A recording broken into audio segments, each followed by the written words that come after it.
On en entend parler en long, en large et en travers et à longueur d'année, l'attractivité et la surrémunération des fonctionnaires qui viennent travailler à Mayotte. Et pas que, c'est un article qui est sorti dans la presse nationale. Exactement. C'est le rapport de la Cour des comptes en fait. Alors faut-il une surrémunération ou pas en Outre-mer ?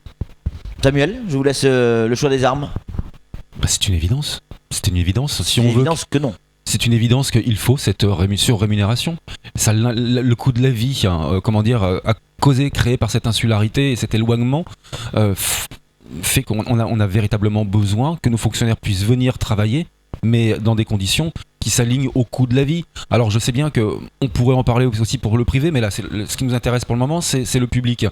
Mais en effet, la vie est beaucoup plus chère à Mayotte. Je ne prends que le cas de Mayotte et de l'outre-mer en règle générale, mais je parle de ce qui nous intéresse, c'est Mayotte. En effet, c'est vachement plus cher. C'est énormément plus cher. Oui, non, mais là, on est assez d'accord, Samuel, que la vie est plus chère dans les Outre-mer.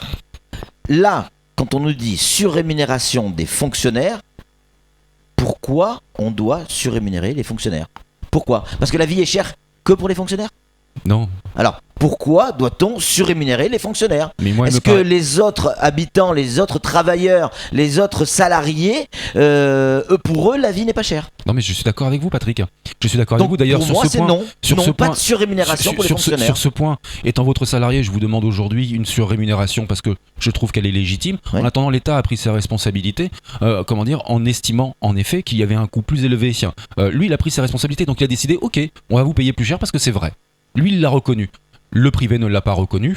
Et en effet, il serait légitime qu'en Outre-mer, il y ait soit une régulation de l'économie qui soit efficace à travers la loi Lurel notamment, mais beaucoup plus efficace qu'elle ne l'est, ou alors on estime en effet qu'il faut peut-être rémunérer un petit peu plus, avoir un SMIC qui soit un petit peu différent. Voilà, mais là-dessus on est parfaitement d'accord, c'est-à-dire qu'à partir du moment où tout le monde peut bénéficier effectivement d'une surrémunération, alors le mot surrémunération me dérange, en revanche si on parle effectivement d'une rémunération plus correcte, ouais. D'accord, ça reste une rémunération pour tout le monde, le privé, le public, tout ce que vous voulez, là il y a une forme de justice, d'égalité.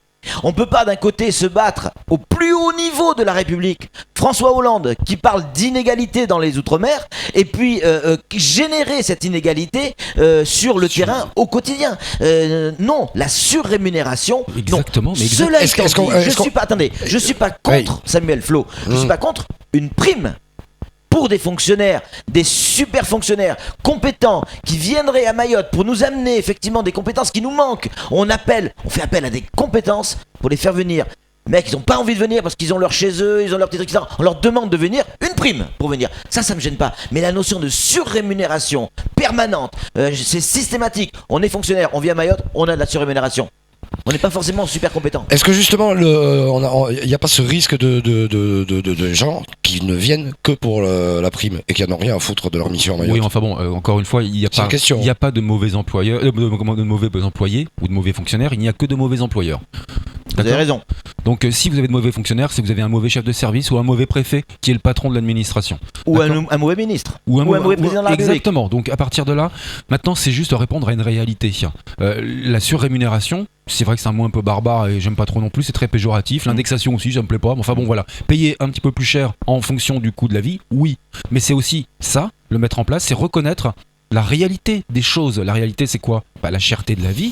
Et pourquoi ne pas aussi instaurer un SMIG outre-mer ? Puisque François Hollande parle d'une loi sur l'égalité réelle.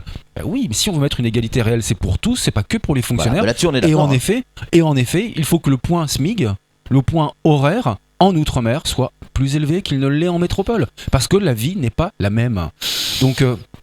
il me paraît complètement logique, égalitaire. Si on veut parler d'égalité réelle, allons jusqu'au bout. Ouais. Allons jusqu'au bout. Non, on va pas jusqu'au bout parce que c'est la fin de ce face-à-face. Une surrémunération qui d'ailleurs est pas la même pour tous les fonctionnaires. Donc l'égalité, je sais pas à quel niveau on la place.